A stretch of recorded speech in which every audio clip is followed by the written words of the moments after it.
I'm Richard, most folks call me Rick Mallory, the guy reporters said made freight move faster than thought. Sounds grand, right? Forbes plastered my grin across a June cover, stamped a headline about a billion-dollar logistics empire. Nice souvenir for a farm kid from Topeka whose mom shelved romance novels at the county library and whose dad sold tractor bearings door to door. If you've ever hustled so hard you forgot what day it was, stick around, tap like, drop a comment, subscribe, keep the talk honest, maybe share it with someone else lost in the hustle. That wasn't a commercial, it's a mirror. Now, why am I here? Because at 4:47 a.m. last Thursday a dusty wooden music box cracked open, a truth I can't forklift back into its crate.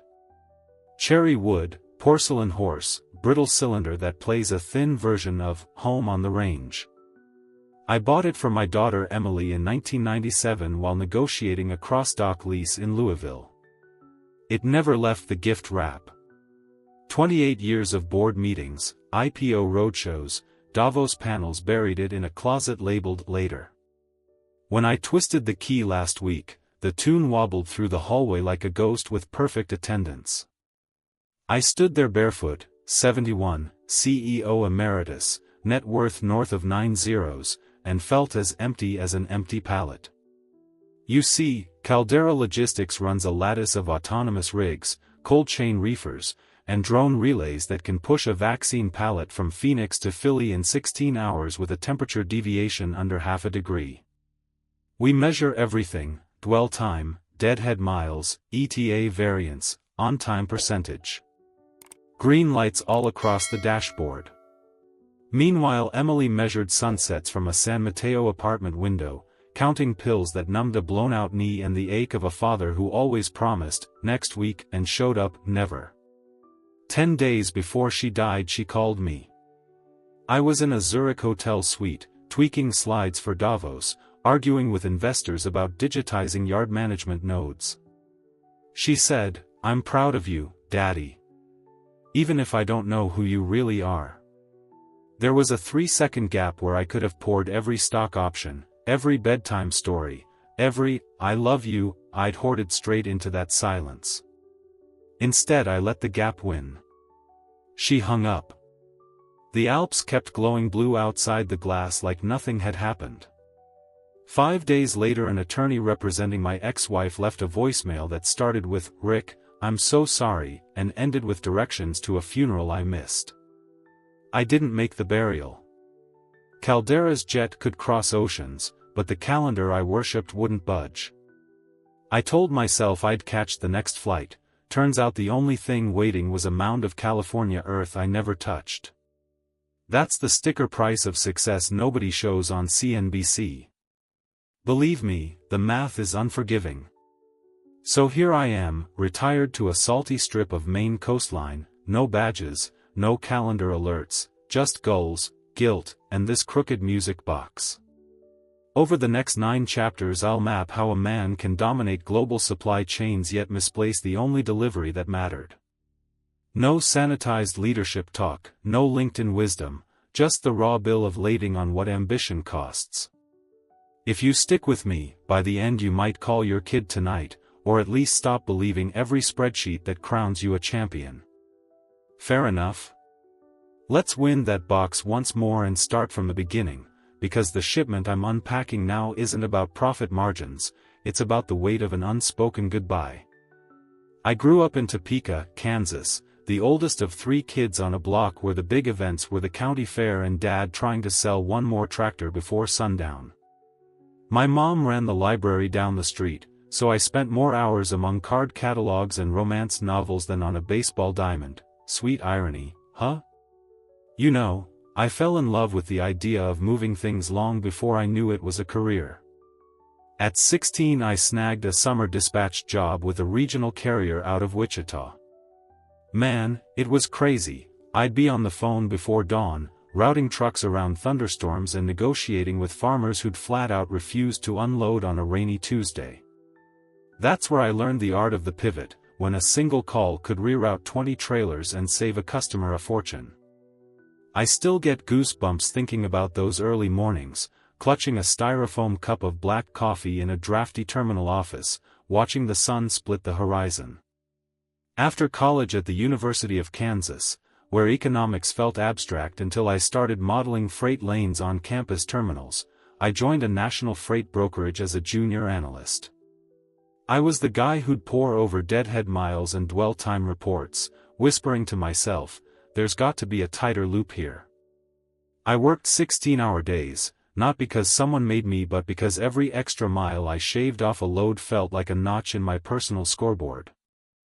At 33, I packed my savings into a rented garage in Kansas City and launched Caldera Logistics, naming it after the volcanic basin Dad used to talk about, power under pressure, he said.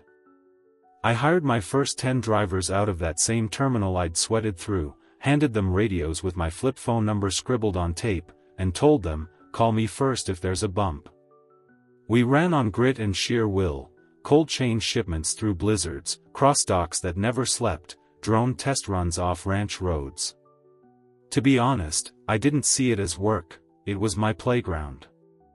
Every challenge, customs holds, port backlogs, warehouse choke points, felt like a puzzle begging to be solved. Over 3 decades, Caldera grew from those 10 trucks to a global network, remote-controlled yards, AI-driven load planning, even autonomous Sprinter vans. We handled Amazon's Prime Pantry, Walmart's holiday surges, government vaccine runs, you name it. I spent more nights in sleeper berths and hotel boardrooms than I did under my own roof. People called me a titan of logistics, I called it Tuesday. But underneath the spreadsheets and supply-demand forecasts, I was still that kid from Topeka who chased deadlines like they were baseballs. My team knew me as Rick with the whiteboard. I'd sketch route optimizations in neon markers at 2 in the morning, pacing the floor in my boxer shorts, muttering, there's got to be a better way. I prided myself on hands-on leadership, touching every shipment order, personally signing off on priority loads, and still answering every LinkedIn message that landed after hours. Yet for all the talk about on-time percentages and cost per mile, I never measured the time I missed with Emily. Here's the thing, you can build an empire on metrics and milestones, but you can't KPI the moments that matter most. That's the context, me, a guy chained to the rhythm of rolling stock and runway schedules, convinced that if I could just optimize one more pallet, one more portfolio, I'd finally find balance. Only I never took the balance sheet home. And that's where this story really begins. It was a clear autumn morning in Zurich, the kind where the Alps hang like silent sentinels over the city, crisp air carrying the promise of a reportable turnout at Davos, and yet I felt nothing but the familiar churn of urgency in my gut. I'd landed in Switzerland at dawn, pulled my navy blazer taut over a white shirt, and shuffled through the corridors of the hotel conference center as if I owned every square foot of carpet. My assistant Sarah was already at the makeshift desk we'd commandeered in the corner suite, tapping away on her laptop. Morning, Rick. Slides look sharp, but we've got 15 minutes before Bill wants those updated projections. Bill, our CFO, a straight shooter from Omaha, stood behind her, coffee in hand, scrolling through EBITDA forecasts on his tablet. Outside the window I could see the buzz of limousines ferrying executives to their panels, the bright logos of sponsors glinting on banners like beacons of authority. But inside that room, amid the hum of quiet conversation and soft clicks of wireless mice, I felt the familiar pull of a different rhythm. Home on the range had been replaced by range terminals and freight networks, and I was plugged into the latter permanently. My phone lay face up on the glass table, its screen lighting up with an unknown San Mateo number. I remember noticing how out of place it looked among the polished steel water pitcher and the unopened bottle of Fiji. I glanced at Sarah, half expecting her to say, "You want me to run it through reception?" Instead she offered me a tentative nod, and in that moment I wondered if she even knew who would be calling. Emily had always been inscrutable, smart, funny, but private about her struggles, so when her number flashed, my heart did that familiar lurch I'd learned to suppress. I hesitated, finger hovering, as Bill cleared his throat and asked, "You taking that, or should I?" That tiny question felt like a pivot point in a route map, one alternate path leading to another conference call, another PowerPoint, another bullet-pointed decision that made me feel indispensable. The other path was uncharted territory, a voice I hadn't heard in months, a daughter reaching out through a tangle of rehab programs and fractured trust. My mouth went dry. I looked at the mountain ranges beyond the glass and thought, she's calling me. I slid my finger away and let it ring out. Twice. I didn't answer. Sarah's eyes flicked to me, an unspoken question in her gaze, but I just shook my head and mouthed, later. I watched her pack up my phone and slide it beneath a stack of folders as Bill launched into a recap of investor expectations, drones, smart warehouses, the next frontier of last-mile delivery. I nodded absently, but my mind was fixed on that call, on the space between rings where I might have said, "Hey, sweetheart, I love you," or "What's going on?" Instead I opted for the comfort of data and dashboards, the safety of business as usual. Later that evening, back in my suite after a full day of keynotes, I found a voicemail from Emily, 2 minutes long, her voice wavering, saying, "I'm proud of you, Daddy. Even if I don't know who you really are." I saved it, replayed it, but never dialed her back. In that moment, standing alone in a room designed for deals too big to measure, I realized the world I'd built around efficiency and precision had no protocol for the one urgency that mattered most. And that realization, sharp as the alpine wind, became the trigger that would pull every thread of my life apart.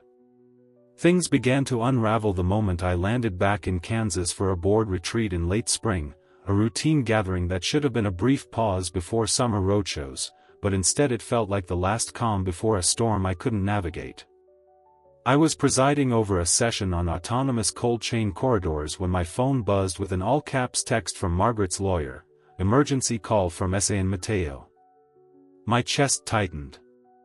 I excused myself, slipping into the hallway where the corridor lights hummed and the carpet swallowed my footsteps. I dialed the number listed, heart hammering. The voice on the other end was clipped, clinical, "Mr. Mallory, your daughter's condition has deteriorated. She's refused medication, gone AWOL from the facility 2 nights ago, and we can't reach her." That one sentence splintered the day into before and after.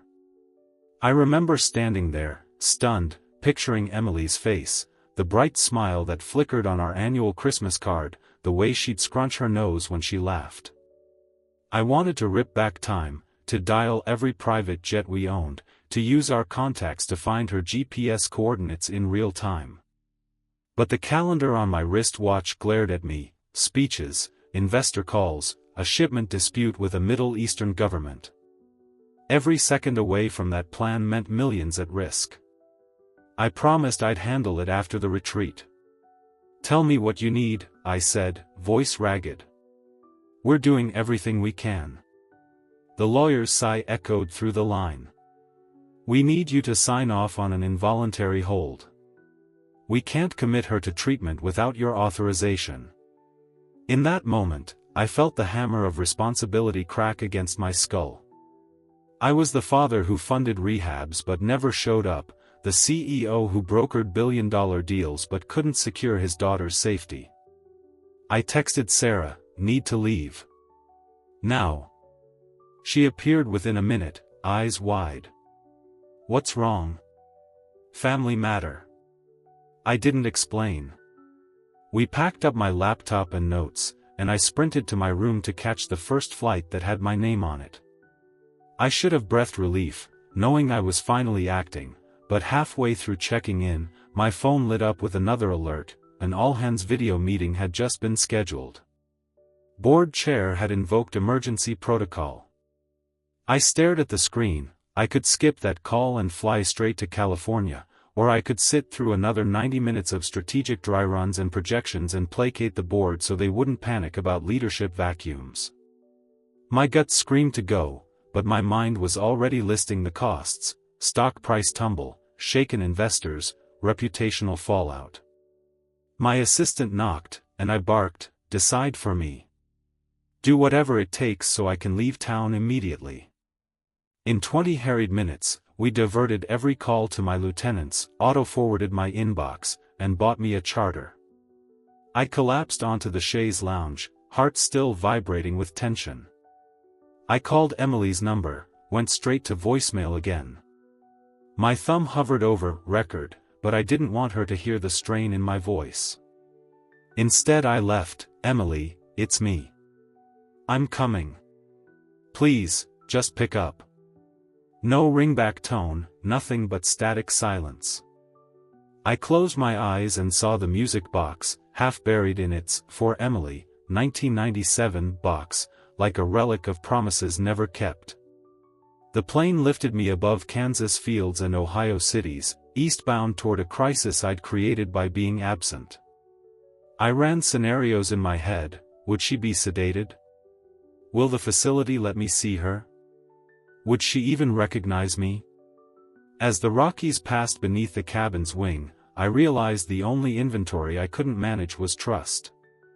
By the time I touched down in San Francisco under a bruised dusk sky, I was in free fall. The charter pilot refueled, I grabbed my bag and sprinted to the car. My phone finally rang. It wasn't Emily. It was the funeral home director, voice low, "Mr. Mallory, I'm sorry, but services are tomorrow." I froze on the tarmac, a CEO ruined by the one shipment he couldn't expedite, his own daughter's life. Everything I thought I controlled had slipped through my fingers, and I understood at last that there is no logistic solution for a broken heart. I pushed open the heavy oak door of the San Mateo funeral home and froze against the hush of polished floors and muted carpets, the air thick with the scent of lilies and something like regret. A handful of mourners sat in stiff velvet chairs, Margaret at the front, her shoulders curled under a navy coat, chin trembling, my old friend and CFO, Bill, who looked as shockstruck as I felt, a couple of drivers flown in on our corporate jet, their hats in hand. No one met my eyes. I remember the hush, like the pause before a train wreck. I approached the casket, stark, simple, white, and felt the world tilt. There she was, Emily, peaceful in her hospital gown, eyelashes brushed with powder, and it struck me that the last time I held her, she was 6, clutching that music box I'd forgotten. For years of rehab, for years of voicemails I never returned, every apology I tucked away in my coat pocket like spare keys, every promise to be there I banked on as collateral against regret. She loved daisies, Margaret whispered, and I realized I didn't know if she still did. I swallowed, voice catching, and bent low, placing my hand on the cool veneer of the lid. "Hey, sweetheart," I rasped, "I'm so sorry." I wanted to say more, "I love you, forgive me, I'll never forget you," but the words lodged behind my teeth. In my mind, I saw the Alpine hotel room, that second voicemail where she said she was proud of me. I saw the boardroom in Kansas where I chose EBITDA over empathy. I saw every dashboard metric that earned me praise yet never once told me how to save a daughter. A nurse stepped forward, offering a framed photo of her at 27, bright eyes, half smile, hair curling as if caught in a breeze. I took it and traced her face with a trembling finger. "I should have called you back," I mouthed. "I should have been home." The room felt too small for a man with my history, founder of a billion-dollar unicorn, keynote speaker, logistics legend, and yet here, stripped of titles, I was helpless. A strangled breath escaped me and I felt tears gather, uninvited, warming my cheeks. The hush cracked. Margaret reached out, her hand brushing mine on the casket, and for a heartbeat I saw the little girl she once was, the one who danced in her pajamas, asked for hot cocoa, asked for a father who would stay. I pressed my forehead to the edge of the casket and felt the grain of the wood like a pulse I'd never heard, as if she was whispering, "It's too late." That's when the real breaking came, the shudder in my chest that spilled into a sob so loud the room seemed to shake. I realized I could chart routes to every warehouse on Earth but not a path back to the moments I'd lost. I could command drones and driverless rigs but could not pilot my own heart back to hers.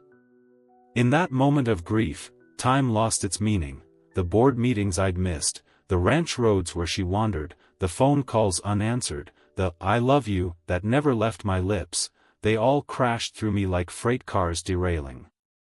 When I finally stood, shoulders slumped, I turned to look at the mourners.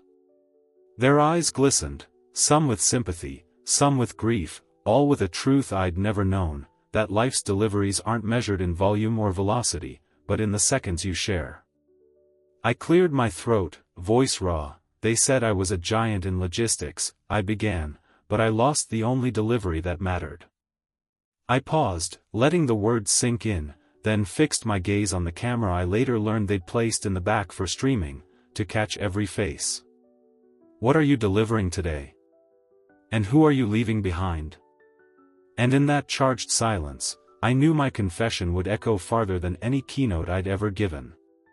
It wasn't until the flight back to Maine, wings slicing through a gray Pacific sky, that I finally let the weight of those days settle in my bones.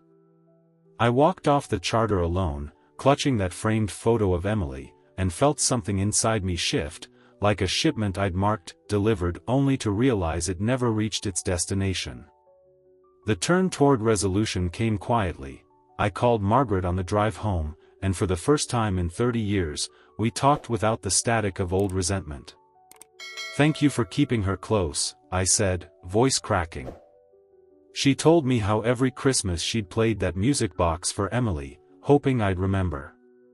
Man, it was crazy how a scratched cylinder and a porcelain horse could carry more truth than all the boardroom slides I'd ever shown. Over the next weeks I stepped away from every board email and investor call, delegating authority to Bill and Sarah, my old right hand, because I finally understood that leadership sometimes means letting go. Caldera Logistics didn't miss a beat, the autonomous Sprinter van still hummed down the interstate, the drone corridors still buzzed across the Rockies, but I found space in my calendar for things I'd forgotten mattered. I visited the rehab centers where Emily had fought her battles, offering to fund new recovery programs but also sitting in on support groups, listening to stories I'd ignored while I chased profit margins. I met families who'd lost children to the same opioid crisis, and I felt the swell of purpose that comes from shared grief. In those raw conversations I heard Emily's voice again, proud, defiant, longing for connection, and I vowed to build a different kind of legacy. Marg and I co-founded the Emily Mallory Foundation, aimed at funding early intervention for at-risk youth in small towns. We named our first program, the Music Box Project, distributing wooden keepsakes along with counseling services, because symbols matter. I still get goosebumps thinking about the first ceremony in Topeka, watching kids open their boxes and hear, "Home on the Range," tears spilling as they read the inscription, "To New Beginnings." Meanwhile, back at Caldera, Bill and Sarah held the fort. I dropped in on a quarterly review and saw the same bright marker traceries on the whiteboard I used to draw at 2 a.m. This time, though, I let them run the meeting, just a guy in a sweater in the back row, not the guy whose name was on every headline. They were doing great. That's when it struck me, success doesn't have to extract a toll on those you love if you build a team you trust. On the anniversary of Emily's passing, I returned to that funeral home in San Mateo, now hosting a charity concert in her honor, daisies everywhere, and read a letter I'd written in my notebook. "I'm sorry I missed your final delivery, but I will spend the rest of my days delivering hope in your name." There wasn't a dry eye in the place, myself included. When I got home that evening, I wound up the music box, listened to its imperfect melody, and whispered, "I love you, Em. I'll never forget." Now, I give a single annual lecture at the University of Maine called "Don't Let Success Fool You," where I talk less about logistics and more about the fragile cargo we carry in our hearts. Students ask me how to balance ambition and family. I tell them, you plan every route in freight, you plan the route home, too. I end by handing out tiny music boxes, urging them to keep one on their nightstand, a reminder that no matter how far you travel, some deliveries are worth rerouting your entire life. And that, for me, is the resolution. I can't bring Emily back, but but I can honor her by making every shipment count for something more than a line item. Because at the end of the day, if you don't deliver on love, what have you really shipped? I never imagined that the echo of one moment could reverberate through the rest of my life, but it has, and every morning I wake up to the gentle clink of that music box playing, Home on the Range, a reminder that I'm still here, still breathing, and still learning what truly matters. In the months after Emily's funeral and the launch of the foundation in her name, I've felt a softness settle into my bones, a vulnerability I once mistook for weakness but now recognize as my greatest strength. I find myself pausing in the driveway before heading into the Caldera office, taking a deep breath of sea air off the Maine coast and reminding myself that no board meeting or KPI report is worth trading for these quiet seconds of gratitude. At night, I talk to Margaret about our daughter, her laughter, her stubborn streak, the tiny birthmark shaped like a crescent moon on her wrist, and sharing those memories stitches back pieces of my heart I thought irreparably torn. The routines I once clung to as anchors, back-to-back investor calls, 5 a.m. dispatch reviews, constant travel, have softened into boundaries I now respect. I've learned to say no to five-figure speaking fees if it means being home in time to tuck my grandchildren into bed, to delegate more to Bill and Sarah so I can carve out space for family dinners by the fire, not just power lunches at hotel rooftops. My work at Caldera still thrills me, it's in my blood, but it no longer defines me. I greet each client with a story about Emily's music box, not as a marketing ploy but as a testament to the cargo we all carry, memories, regrets, love. I've become an advocate for mental health and addiction recovery in corporate circles, urging CEOs to check in on employees, to measure well-being alongside productivity. I still feel pangs of guilt, how could I not, but guilt has given way to purpose. I wake each day determined to deliver something meaningful beyond freight, compassion, understanding, second chances. On solitary walks along the rocky Maine shoreline, I often stop and watch the waves crash, thinking how easily we let life's currents pull us off course until we change direction. Today, I chart my own course with a new set of priorities: family first, empathy second, ambition third. And as long as that music box plays, reminding me of Emily's voice saying she was proud of me, I carry forward with hope, knowing that in this new rhythm of my life, love is the only delivery that truly counts. I learned that no amount of market share or margin growth can ever replace the simple act of showing up. Success is measured not in dollars earned but in moments seized, bedtime stories told, coffee sipped across the kitchen table, phones picked up when loved ones call. I used to think leadership meant carrying the heaviest load, now I know it also means knowing when to set the load down. Ambition without presence is empty, like a warehouse stacked to the roof with untold regrets. If you invest in relationships with the same rigor you invest in spreadsheets, you'll find your greatest ROI in eyes that light up when you walk through the door. That's not a lesson you'll find in any board presentation, but it's the most valuable shipment I've ever handled, and one I'll never let slip through my hands again. Not long after the funeral home service in San Mateo, word got around Caldera's corporate campus that Rick Mallory wasn't just the founder who built a billion-dollar unicorn, but the man who'd confessed on live stream that he'd lost his daughter because he never answered her calls. At first, the boardroom felt a little awkward. Folks who once greeted me with polished presentations and tight pitches now paused in hallways to ask, "How are you holding up, Rick?" I'll never forget the first time I saw our COO, Maria, slip me a note before a quarterly review, 3 words in neat script: "Thank you for sharing." That moment marked a shift. Managers began opening meetings with a brief, well-being check, and I noticed drivers who once raced deadlines now pausing for a moment of silence on their dispatches whenever they delivered to a hospice or rehab center. Our employee engagement scores ticked up, not because I ran a new program, but because my story convinced people it was okay to admit they were human. The Emily Mallory Foundation's Music Box project became a fixture at our annual customer summit.